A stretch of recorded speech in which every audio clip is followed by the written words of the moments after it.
Welcome to an Axios News Shapers, the State of the Union with takeaways from President Biden's address.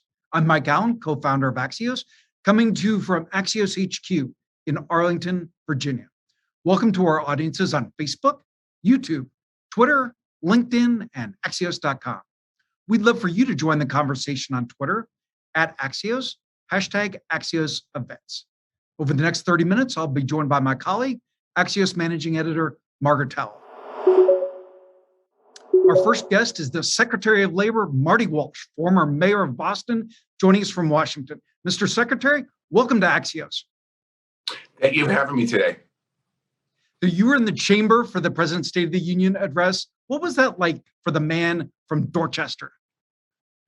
Well, first and foremost, it was in some cases surreal. It was my first State of the Union in person. I had been invited my first year as mayor, but being there as the Secretary of Labor really was incredible. But being there last night with what's going on in Ukraine, in the aftermath, if you will, or the process of the pandemic, the power that was in that chamber last night was really incredible.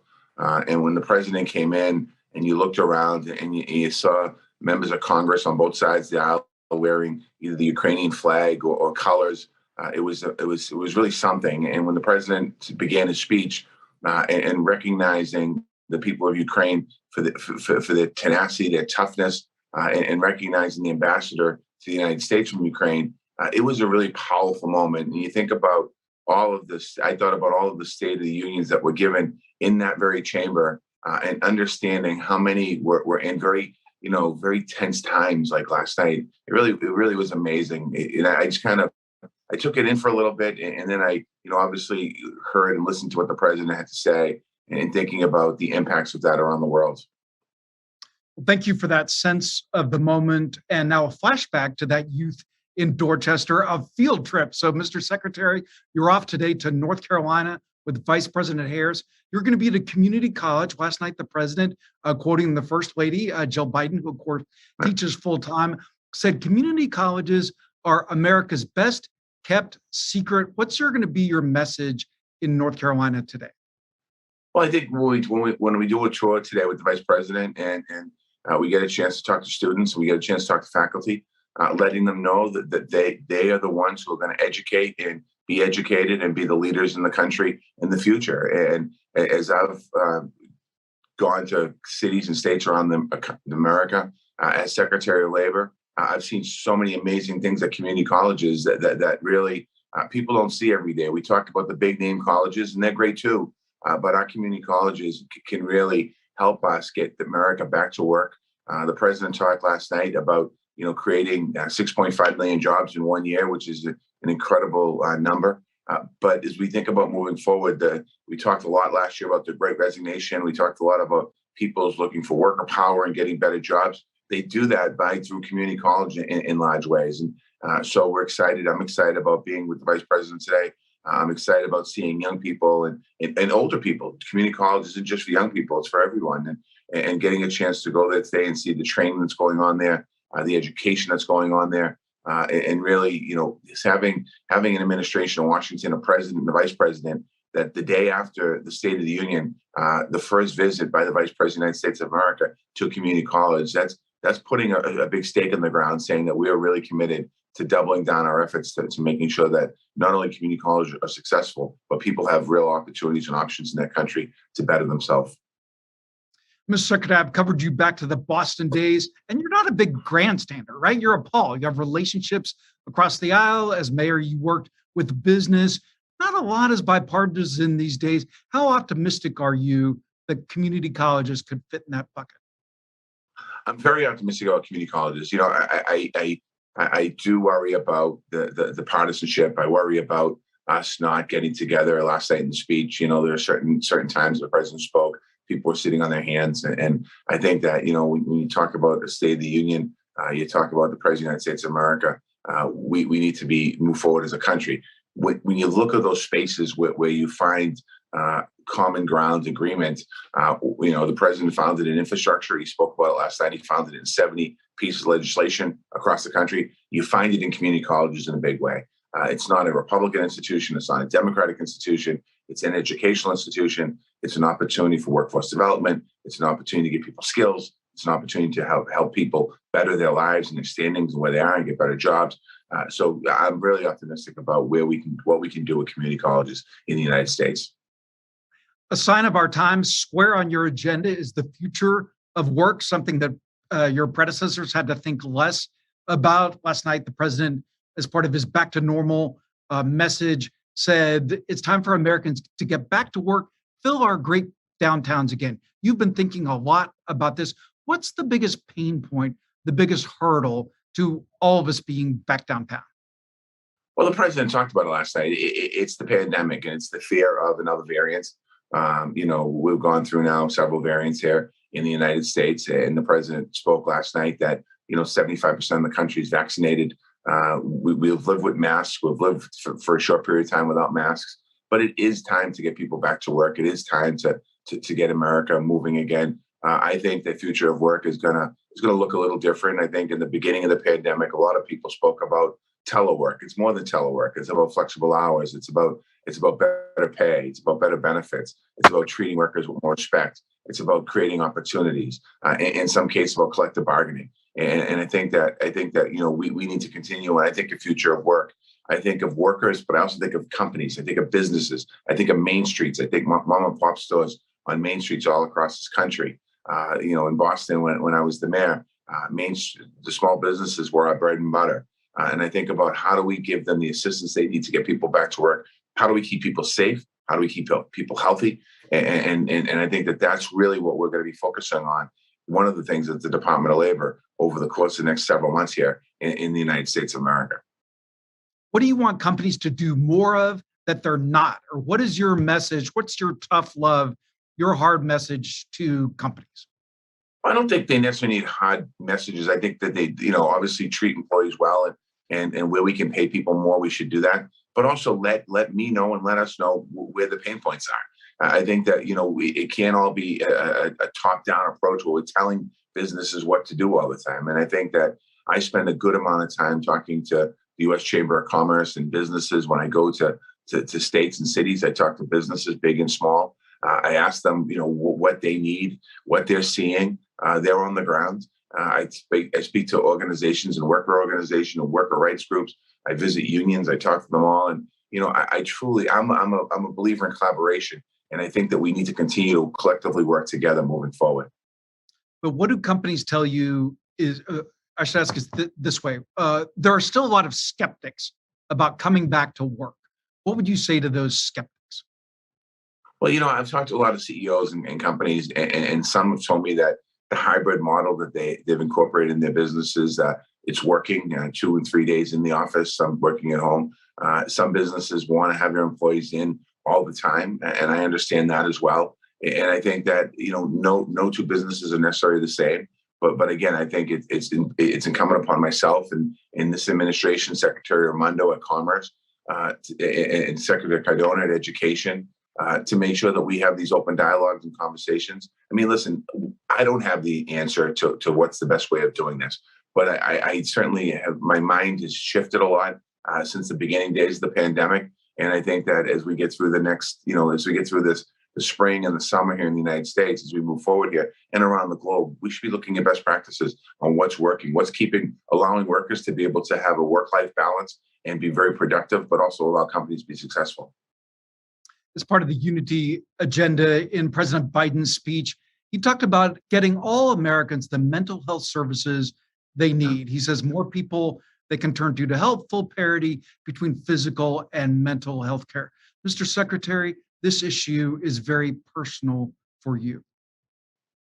It is. And when the president talked last night about 23 million Americans in recovery, certainly I had a sense of pride there personally. But I thought about what I thought about was the folks that aren't in recovery and creating those opportunities. And when the president talks about mental health parity and substance use and allowing opportunity for treatment, the president is talking directly. What he told me last night, he told the nation last night, that recovery works. 23 million people have turned their lives around in our country. And there are tens of millions of other people that were struggling last night as he was speaking, and they've been struggling for a long time. And the fact that the President of the United States of America made that statement last night. And you could tell that in his soul, in his heart, he understands the issue. We have work to do. And at the Department of Labor, certainly, and also the Department of Health and Human Services, we have some work to do. He talked about cracking down on illegal drugs in the streets of America. That's something that you wouldn't hear 10 years ago from that chamber, from the President of the United States of America. People would mention it maybe in passing, but the President is really committed to tackling the issue of mental health and substance use disorder, as well as creating pathways into those professions for people. And Mr. Secretary, you've talked often about the fact you're one of those recovering Americans. I am, and like I said, it was really when the President brought that up last night. Personally, inside, it was very emotional, and it is as I'm talking about it right now with you, and understanding that that when I leave this room I'm in right now and I get to the car to go to the airport, I'm going to see somebody on the side of the road that's struggling with mental illness, and they might not know that their president last night spoke from the United States Congress to say that it's incumbent upon all of us as Americans, as an administration, to make sure that they have the help available to get them on a path to success. There are mothers and fathers in homes this morning waking up that are struggling with mental health and substance use. And not understanding the president last night talked about creating better pathways. There are little kids waking up with parents that are struggling and themselves struggling, teenagers in our country struggling. So, I think, there was a lot of big parts of the speech last night. Obviously Ukraine, getting people back to work, dealing with inflation, dealing with the pandemic. And this is as big as his issue as anything, mental health and mental health parity. And we just need to continue to stay focused on it. Secretary, as we say goodbye, one fun thing, you have a texting buddy, your fellow former Boston area resident, Tom Brady. What are the chances Tom Brady comes back, once again plays on an NFL field? I haven't spoken to Tom, but as a lot of people have asked me that because I get a lot of grief for being a New England Patriot fan around the country. Listen, Tom Brady is the greatest of all time. I would love to see him come back, even though I'd love to see him come back in a Patriot uniform. It's been amazing to watch him play all these years. But I think that, I have no inside information, but I think Tom Brady is a very disciplined individual, and he retired now. I hope he breaks his discipline for this and comes back for another year. But if he does, I look forward to cheering for him as my second favorite team, unless, of course, he goes back to New England. And if he doesn't, he's going to be the greatest of all time. Marty Walsh, the shirt-sleeved Secretary of Labor. Have a great trip to the Tar Heel State. Thank you for joining Axios. Thank you, Mike. Thank you. Have a great day today. Thank you, Mr. Secretary. And next, a message from Bank of America.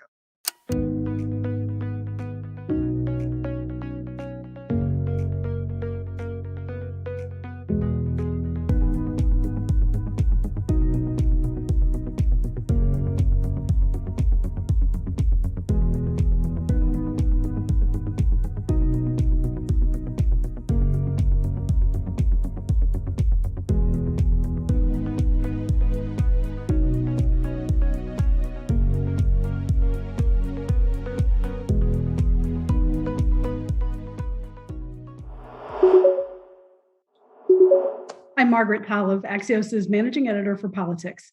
And our final guest is South Carolina Senator Tim Scott, joining us from Washington, D.C. Hi, Senator Scott. Hey, Margaret, thanks for having me. Well, thanks so much for agreeing to do this. We have 10 minutes and I have 10 questions. So let's see. 10 minutes and 10 questions. Wow. Done. Let's start here. President Biden said last night that the answer to police reform is not to defund the police, it's to fund the police. Did those comments surprise you? Well, certainly the Democrat Party for the last few years has been talking about defunding the police. I think the president understood the pain and the misery that is caused around the country.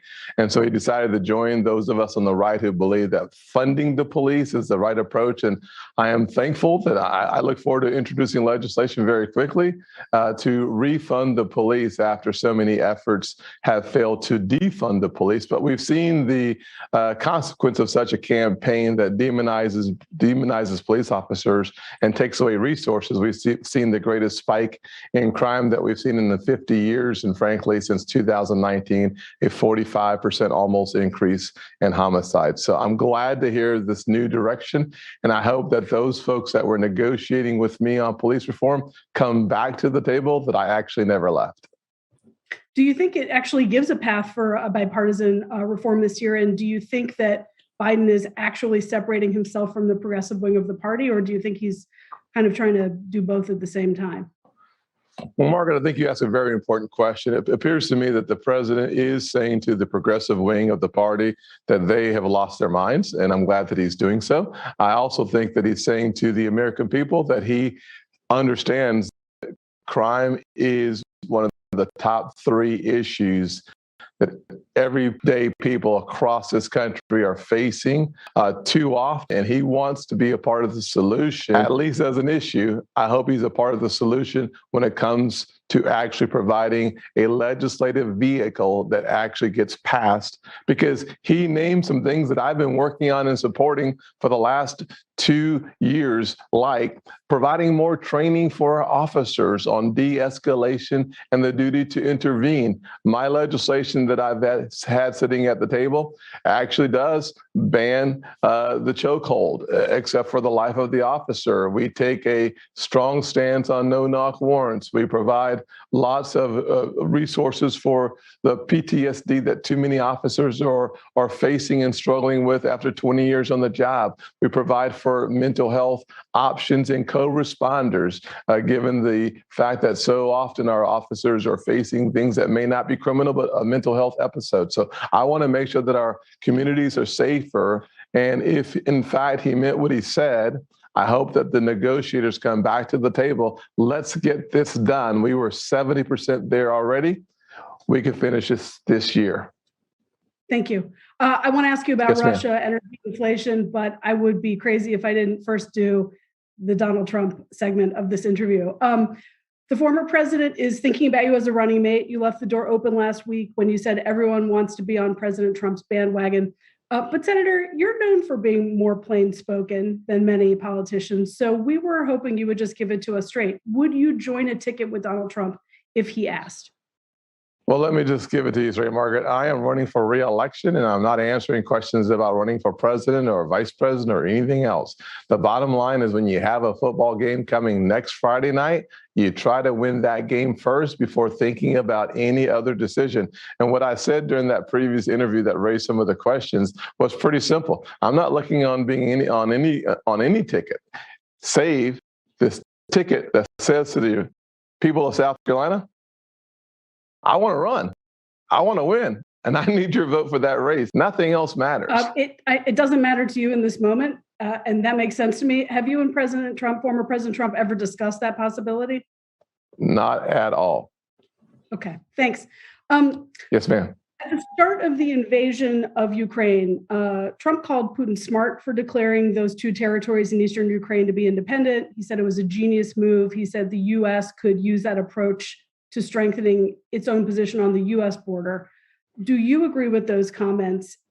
And would you like to hear Trump actually proactively condemn Putin personally, not just the invasion?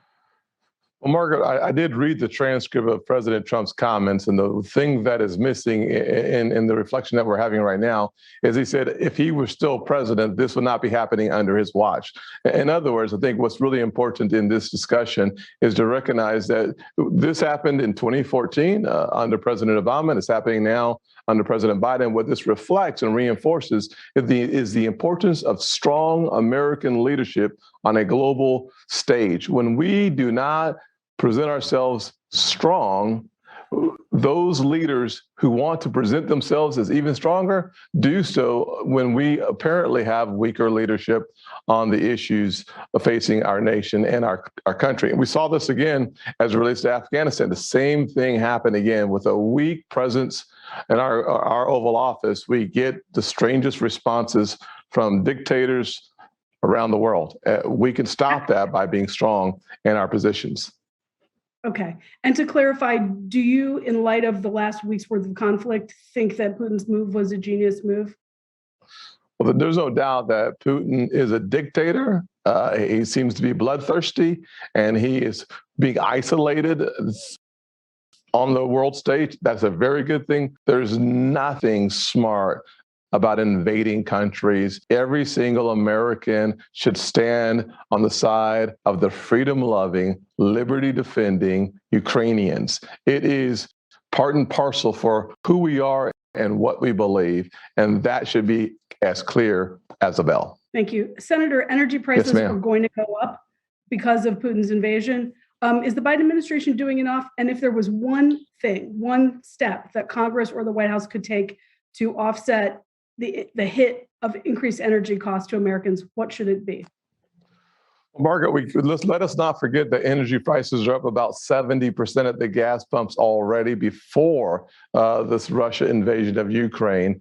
This will only exacerbate those prices, but they did not cause the prices that are going up. The one thing that we could easily do, what we should have done, is not cancel the Keystone pipeline that would have provided 800,000 barrels a day. That would allow us to be closer to energy independence. The second thing, even though you only asked for one, I'll give you two, is to stop this concept of eliminating permits on public lands. We need to get back to a place where we recognize that national security and energy independence is as close as wet is to water. They are inseparable.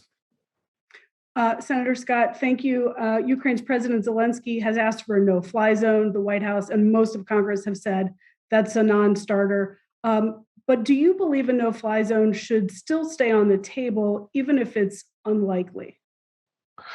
Here's what I'd say. Your question is a complicated question in that the president and the American people, I think, both agree on the issue that putting our troops in harm's way in Ukraine is just not going to happen, and it's not really an option. That being said, I always believe that the administration and leaders are better off never saying what they will never do. So that leaves lots of options on the table, but ultimately we know how unlikely the option is. But the president's comments last night about not allowing for Russian military and or domestic planes to fly over American-controlled space, I think is a helpful hint in that direction. Thank you. You would have preferred President Biden nominate Michelle Childs. He has selected Judge Ketanji Brown Jackson as the nominee to the Supreme Court. Is there any chance you will support her historic nomination? Well, Margaret, I think you started this question off in the right way. Michelle Childs was a unifying figure as a Supreme Court nominee. She would have received at least 12 Republican votes and I believe 48 Democrat votes. This would have been the one opportunity the president had to unite the country and solidify a bipartisan vote. I look forward to listening to Mrs. Jackson and meeting with her and looking at her record, but certainly I am not as optimistic about me voting for her as I was for me voting for Michelle. Thank you. And Senator, yes, ma'am. Your party is hopeful it could retake both chambers of Congress next year. Your colleague, Senator Rick Scott of Florida, put out an 11-point plan for what the GOP could do to retake the majority. Leader Mitch McConnell has rejected that plan. Do you agree with McConnell or with Senator Scott on the approach? Well, listen, I agree that the Republican Party's agenda has been very clear for a very long time. One of the things that we should be doing is contrasting what that agenda looked like when we were in leadership versus what it looks like now. When we were in leadership, lower taxes led to more money in your paychecks. When we were in leadership, parental involvement in schools, being the party of parents makes a lot of sense. When we were in leadership, a strong national security was a part of the foundation of what made us who we are. And when we were in leadership, we've advanced the most inclusive economy in the history of this country, creating 7 million jobs. So the contrast between what we have done versus what he is doing is the best way for people to digest what we are about. So having a conversation about picking sides amongst Republicans is only creating a greater wedge that will help us stay in the minority. And that is not my objective. Artfully handled. Well, Margaret, I'm going to take that as a compliment. And we're out of time. So there you go. Listen, Senator Scott, I really want to thank you for joining us on the day after the State of the Union. We didn't quite get through 10 questions, but we got through an awful lot, and we hope you'll come back and join us again as the year goes forward. Thank you, Senator Scott, for joining Axios today. Thank you, Margaret. You're a tough cookie and you're fast. My goodness, lightning fast. See you soon. And now another message from our sponsor. Philanthropy is important, but not nearly enough to address the world's issues. If you do a commercial bank, a development bank, a nonprofit, even a private equity fund, and you blend all of our work together, we can stand up things just we couldn't have done before. And we have examples now of that. It's a wind farm in the North Sea. It's 30,000 solar paneling of homes in Spain. And in the case of water.org, Gary White opened a checking account. We get involved in a local level. We contributed some money to his cause. And as time went on and his goals and his vision grew, we grew in terms of our giving. They came forward with an idea of creating a fund. It's simply this, a pretty safe investment. You would get about a 3% return, which is better than what you'd get from a government bond. So this is a way to sustain and to grow it over time.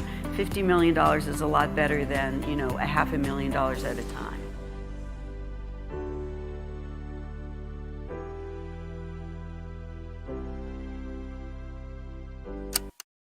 Thank you all for joining this afternoon for another virtual conversation that's made everyone smarter, faster.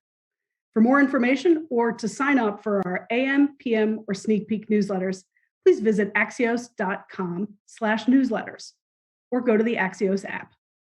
And to watch Axios' inaugural What's Next Summit on April 5th, visit axios.com/events. Thank you all for joining, and we'll see you soon on axios.com.